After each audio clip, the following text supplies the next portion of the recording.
But I do want to start with an old staple segment. And look, this man has killed himself multiple times. It's a Seattle thing. You wouldn't get it. He listens to too much Nirvana. He listens to too much Soundgarden.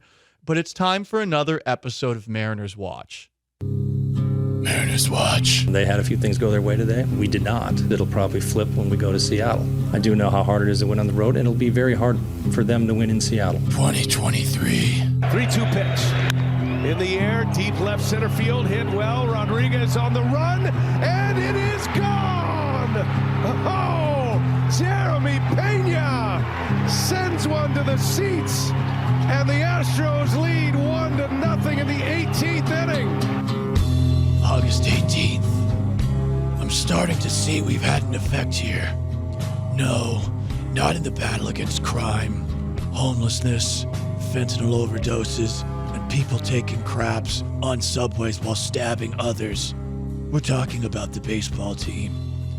Vengeance won't change the past. All we have to show from last year is a wild card banner that we unironically hung for winning a fake playoff series. We have to become more. People need hope to know the baseball team isn't a joke. This city's angry and scarred. Why did our cheap-ass owner trade Paul Sewald again? Our scars can destroy us, even after the physical wounds have healed. But if we can survive them, they can give us the power to pass on dyeing our hair purple and shouting about pronouns, to endure, and the strength to fight in the AL West. I gotta watch The Batman again. What a great movie that is. Everyone hates on it, Robert Pattinson, but I'm curious as to how you guys are feeling going into this series. The Astros have been playing pretty good baseball coming out of the All-Star break. We're frustrated. I imagine we will be perhaps a little bit more frustrated. More on that in the 10-15 segment in the near future. But I found myself last night looking at the schedule, looking at the way that the Mariners played since the last time they took on the Astros, where they won 3 of 4, wondering just how good have they been.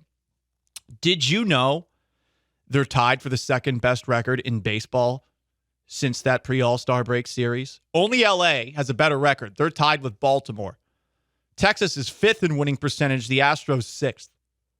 So those two teams are playing well, and Seattle, who looked dead earlier this year with about a quarter of the way to go this season, they're playing a lot better. Statistically, the last time we talked about the Mariners going into a series, they were 25th in batting average in baseball, 24th in OPS. They had the third most strikeouts. Right now, over the last 36 games, yes, they're still striking out a lot, but their batting average has picked up, improving from 25th to 16th, and their OPS, 7th. That was surprising to me. Their leading hitter up to that series, Ty France, was hitting .267. Over the last 36 games, they have 6 hitters batting .278 or better, and 7 guys with an OPS over that stretch north of 800. It's pretty impressive. Julio Rodriguez had an OPS of .730 going into that series. His OPS is almost at 900. He's been on a tear over the course of those last 36 games. I think he's hitting something like 309, 7, 8 home runs. The starting pitching has horses. Luckily, the Astros aren't going to face the best guys in this series. There's no Luis Castillo. There's no George Kirby. There's just Logan Gilbert. But since July 6th, first in all of baseball, they're starting pitching in walks, hits per innings pitched. And I've touched on this a couple of times, and this is, I think, just a byproduct of how every fan base in baseball believes that their bullpen sucks. I think I've kind of felt that way a couple of times about the Astros bullpen, even though the Astros have the 6th best ERA, the best K per 9 innings. You always feel uneasy with your own bullpen out there. And then you see the really bad bullpens and you realize, well, okay, well, maybe I actually have it pretty good. But the people that I talk with in Seattle regularly about the Seattle Mariners, they complain about the bullpen all the time. But I checked, and per Fangraphs, Team ERA, second. Strikeouts per 9, second. WAR, third to the Astros, 17th. The only thing that I think makes Mariners fans anxious about their bullpen, even after trading Paul Sewald, is their walks, hits per innings pitched, which is 11th. So they are playing really, really well right now. And obviously they took 3 of 4 from the Astros the last time they played them. They were the toughest out, I think, for the Astros in the postseason. This is not going to be easy. Curious as to how you feel about the Seattle Mariners, 713-780-3776. With the way that the Rangers have been playing, and with the way that the Mariners have been playing, like the Astros can't afford to bleep this one up. You got to take 2 or 3, preferably a sweep, because a sweep might actually do win the Mariners for good. And there's this weird element, too, where you do want the Mariners to keep playing.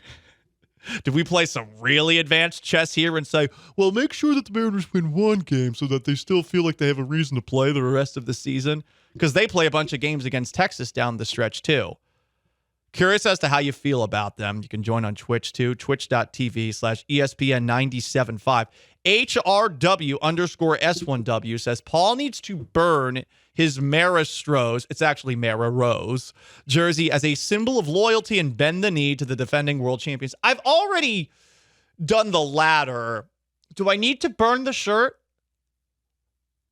There are shirtless children in New Jersey, on the Jersey Shore. GTL, t-shirt time. I don't know. Can we afford to get rid of a t-shirt in this world? I feel like I can't burn it because we need the Mariners to play well against the Rangers. So when the Astros are playing a game against somebody else and the Mariners are playing against the Rangers, I feel like I might need to bust that shirt back out. That's why I haven't gotten rid of it. What else do we have? Twitch.tv/ESPN975. King of all Twitches says, bend the knee. Also, a lot of people are talking on the Twitch about my shirt today. It looks amazing. But Fishing with Data says, it looks like Monica Lewinsky's dress. Bro, it's not stained. Come on. This is a bitchin' shirt. Sean, you're not even looking at it. No, I'm looking at it on the Twitch camera that we have in here. And yeah, it's a nice shirt. It's more than nice. Yeah, it's very like Greece Mediterranean yacht. That's what it's supposed to be. Okay. It's called the Grease Lightning. Wow. What? No, it delivers on the name. Also, Grease Lightning's a good play on words. Yeah, it's a nice shirt. Pinche says this is a Palo Gallante brand shirt, and then correct Sean for Spanish. I don't know. I like Palo Gallante. Fishing with Data. I bet he's wearing a yellow Speedo with a smiley face right on the crotch. I've never worn a Speedo. I don't have the confidence to do that. That is a giant upset. What? You thought I would have worn a Speedo? Yeah. At one point. Have I not told you about the Irish curse? If I had a hog, well, that's a different story. But come on. Yeah, a lot of people are thinking that I would wear this with the Speedo. No. Coog Blaze, that shirt's giving me a seizure. King of all Twitches, that's a shirt you'd wear if you're getting sacrificed to the Mayans. Yeah, it is a little. You're right, Sean. It's a little Aztec or Mayan. That would be a tough way to go, huh?